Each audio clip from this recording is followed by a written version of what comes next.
Hello everyone, I hope you all are doing good in your studies. तो आ गया next part भाई। जैसे कि आप लोगों को पता है 5:30 रेगुलरली यूट्यूब पे आप लोगों के लिए क्लास आ रही है। डीएचएस पंजाब की पोस्टें आने वाली हैं भाई, फटाफट से तैयारी कर लो इन पोस्टों की। बीएफयूएचएस की पोस्टें आपको दिखने वाली हैं एंड जीएमसीएच की वैकेंसी भी किसी टाइम रिलीज़ हो सकती है। सो ऑलरेडी मैं 50 क्वेश्चंस करवा चुकी हूँ आप लोगों को एंड 51 क्वेश्चन आज हम करने जा रहे हैं। उससे पहले हॉली के ऑफर्स का लास्ट डे है बच्चे। अगर आप लोगों को किसी को भी ज्वाइन करना है तो full theory batches DHS Punjab, BFUHS and GMCH के लिए टेस्ट सीरीज प्लस एमसीक्यूज के साथ 4 मंथ्स के बैच की फीस है ओनली 2299 एंड 6 मंथ्स के बैच की फीस है 2999। साथ ही में अगर आपको 3 मंथ्स का ज्वाइन करना है तो 1999 में ज्वाइन कर सकते हो। नंबर आपके पास है, इस नंबर पे कॉल या फिर मैसेज करके। आज लास्ट डे है होली के ऑफर्स का, सो वेस्ट मत करो। 7973244089 पे कॉल या फिर मैसेज करके आज ही ज्वाइन कर सकते हो। सो नंबर आपके पास है, फटाफट से ज्वाइन कर सकते हो। तो आज का लास्ट डे ही है आप लोगों के पास, उसके बाद से ये ऑफर्स हट जाएंगे और नॉर्मल प्राइजेस पे ही बैचेस आ जाएंगे। सो चलो अब मैं चलती हूँ अपने पहले ही क्वेश्चन पे। आज का 51st क्वेश्चन है, a patient with the acute pancreatitis has a serum calcium level 7.8, which physical assessment finding is expected. तो पैनक्रेटाइटिस वाले पेशेंट में हाइपोकैलेसीमिया इज अ वेरी कॉमन, ठीक है ना। अगर हमें किसी को भी पैनक्रेटाइटिस है तो उस पेशेंट में हमें हाइपोकैलेसीमिया जो है बहुत कॉमनली देखने को मिलता है। तो उसमें हमें क्या देखने को मिलेगा? Absent deep tendon reflux, positive Chvostek sign, generalized muscle weakness, bradycardia and hypotension. So it's a positive Chvostek sign. ऐसा इसीलिए क्योंकि देखो जब भी कैल्शियम जो है ब्लड में कम होता है तो मसल स्पाज्म और मसल टेंडर स्पाज्म में जो मसल्स है ना वो बहुत ज़्यादा स्पैस्टिक हो जाती है, ठीक है ना। सो चॉवटिक साइन है, आप पेशेंट के चीक के मसल्स पे हल्का सा भी स्टिम्युलेशन करोगे तो उसकी मसल स्पाज और कॉन्ट्रैक्ट हो जाएंगी, इकट्ठा हो जाएगा उसका फेस, ठीक है। So this is finding is expected. Next है the nurse is providing education to a patient with GERD, which statement require further teaching. So अगर आप एजुकेट कर रहे हो पेशेंट को GERD के बारे में तो इसमें से कौन सी स्टेटमेंट बताती है कि उसे फर्दर एजुकेशन की अभी नीड है? सो गैस्ट्रो ईसोफेजियल रिफ्लक्स डिसीज, जिसमें ईसोफेगस लोअर ईसोफेजियल स्फिंक्टर जो है लूज हो जाता है और खाना जो है रीगर्जिटेट मारता है towards the esophagus. I should eat small and frequent meal. I should avoid lie down after right after eating. I will sleep with my head elevated. I will drink peppermint tea to help digestion. देखो यहाँ पे क्या होता है कि gastric का content oesophagus में आ रहा है क्योंकि ईसोफेगस का लोअर ईसोफेजियल जो स्फिंक्टर है वो लूज हो गया है, ये स्फिंक्टर। तो देखो ऑब्वियसली पेशेंट को स्मॉल मील्स खानी चाहिए, करेक्ट स्टेटमेंट है, ठीक है। लाई डाउन नहीं करना एकदम से खाना खा के, अदरवाइज फ्लूइड जो है ब्लैक फ्लो मारेगा। और हेड एलिवेट करके रखना है। अगर पेशेंट कहता है कि पेपरमिंट ड्रिंक मैं पीऊंगा डाइजेशन हेल्प करने के लिए, तो पेपरमिंट जो है वो ईसोफेजियल स्फिंक्टर को और लूज करती है, तो उससे GERD के सिम्टम्स और इंक्रीज हो सकते हैं। तो ये स्टेटमेंट गलत है।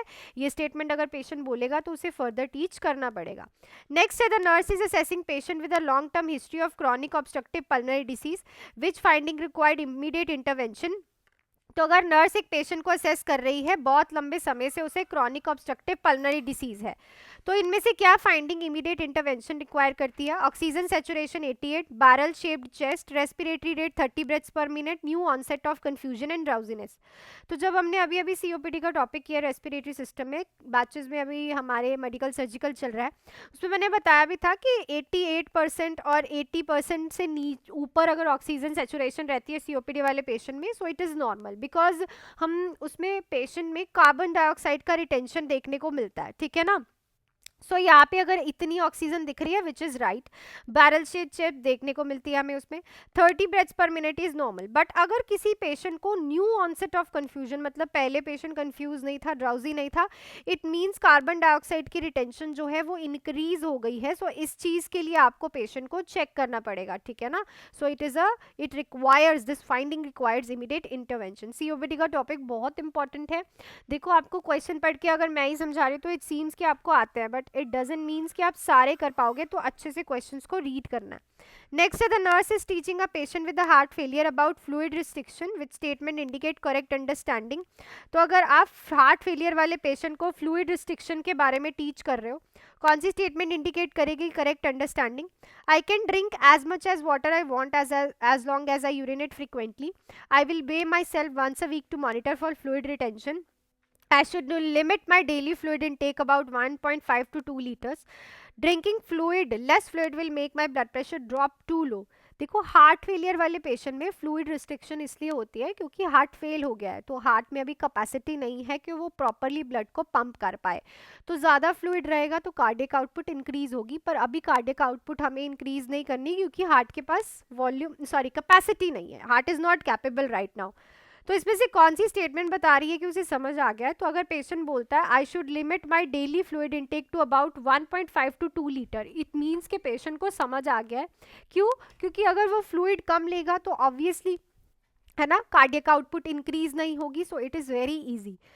सो नेक्स्ट है a patient with the cirrhosis, तो पेशेंट है सिरोसिस वाला, is admitted with worsening ascites and jaundice, which assessment finding is most concerning.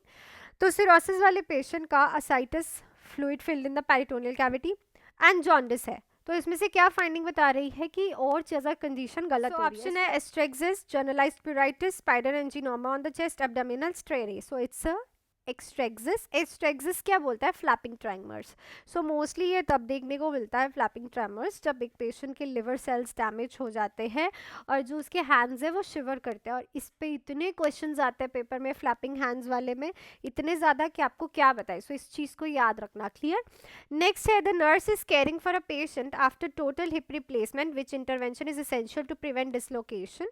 तो टोटल हिप रिप्लेसमेंट हुई है पेशेंट की, इसमें से कौन सी इंटरवेंशन इसेंशियल है डिसलोकेशन को प्रिवेंट करने के लिए, हिप रिप्लेसमेंट के बाद डिसलोकेशन ना हो? ऑप्शंस है keep the leg adducted when resting, place a pillow between the legs when turning, keep the patient in a high Fowler's position, encourage full weight bearing on affected side. देखो भाई affected side पे अगर आप पूरा wait डाल दोगे फिर तो ऑब्वियसली हिप रिप्लेसमेंट का डिसलोकेशन हो जाएगा। हाइफाउलस पोजीशन नहीं देनी क्योंकि पूरा वेट हमारी हिप्स पे ही आ जाता है उस पर। ठीक है, लेग्स को एडक्टेड नहीं रखना, हमेशा एक पिल्लो सेंटर में रखते हैं। सो प्लेस अ पिल्लो, जब भी पेशेंट को टर्न करना है तो लेग में एक एबडक्शन होनी चाहिए, मतलब लेग्स थोड़ी सेपरेट होनी चाहिए ताकि डिसलोकेशन ना हो।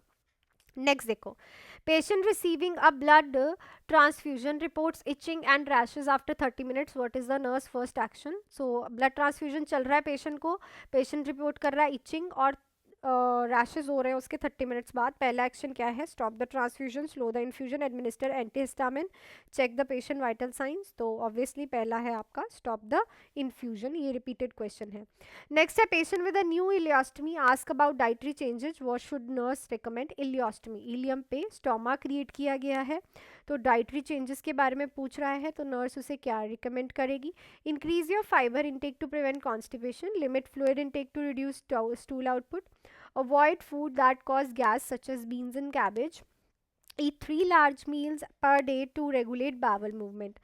सो क्या होता है कि जब भी किसी की लॉस्टमी होती है, ठीक है, तो यहाँ पे फाइबर आपको नहीं देना होता। मोस्टली लॉस्टमी हम तब करते हैं जब डाइवर्टिकुलम में कोई ना कोई डाइवर्टिकुलाइटिस हो, ठीक है, कॉलन में जो है बहुत ज़्यादा क्या हो गए हों, अल्सर्स हो गए हों, ठीक है, तो यहाँ पे हम पेशेंट को ये कहते हैं कि वो फूड अवॉइड करो जो कि गैस वगैरह फॉर्म करते हो, ठीक है, और लार्ज मील्स नहीं खाते क्योंकि उससे बावल मूवमेंट ज़्यादा होगी और हमें तो अभी बावल को रिलैक्स कराना है, ठीक है।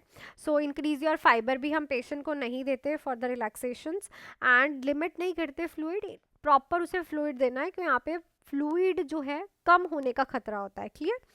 Next, the nurse is caring for a patient with acute diverticulitis, which dietary instruction is appropriate during the acute phase। तो diverticulitis है patient को, dietary instruction में appropriate क्या रहेगा acute phase में? Eat high fiber diet to promote bowel movement, drink clear liquid and avoid solid food, include seeds and nuts to add bulk to your stool, increase dairy intake to soothen the intestinal lining. तो same मैं बोलूँगी diverticulitis, colon में पूरे के पूरे ulcers हो रखे हैं, यहाँ पे हमें कॉलर को रेस्ट देना है, कॉलन को रिलैक्स कराना है, तो हाई फाइबर फूड दोगे तो ऑब्वियसली पेशेंट के पेरिस्टाल्टिक मूवमेंट इंक्रीज होंगे, तो कॉलन कहाँ से रेस्ट करेगा, है ना।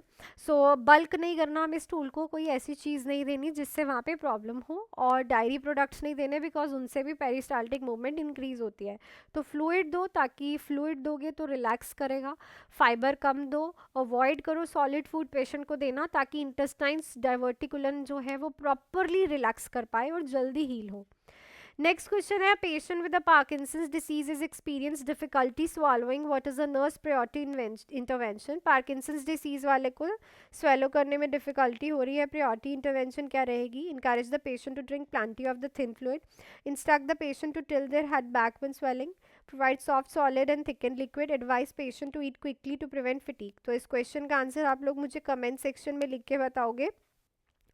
जो मैंने आप लोगों से कल क्वेश्चन पूछा था, that is your this, CKD वाले पेशेंट को इप्टॉइन अल्फा चल रहा है, इसमें से कौन सी लेबोरेटरी वैल्यू बताएगी कि इप्टॉइन अल्फा प्रॉपरली वर्क कर रहा है? सो इट्स अ हीमोग्लोबिन 12 ग्राम अगर आपको दिख रहा है तो इट मीन्स इप्टॉइन अल्फा हेल्प कर रहा है।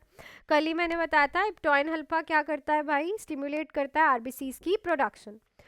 So that's it for this video अच्छी लगी है तो वीडियो को लाइक शेयर सब्सक्राइब ज़रूर कर लेना। और होली ऑफर्स का लास्ट डे है भाई, किसी को भी ज्वाइन करना है, नंबर आपके पास है 7973244089 पे। 4 मंथ्स का बैच 2299 में, 6 मंथ्स का 2999 में, एंड 3 मंथ्स का बैच ओनली 1999 में। आज लास्ट डे है, आज ही ज्वाइन कर सकते हो। डीएचएस के बैचेस हैं, जीएमसीएच एंड बीएफयूएचएस के फुल थ्योरी बैचेस रहेंगे एमसीक्यूज के साथ प्लस टेस्ट सीरीज।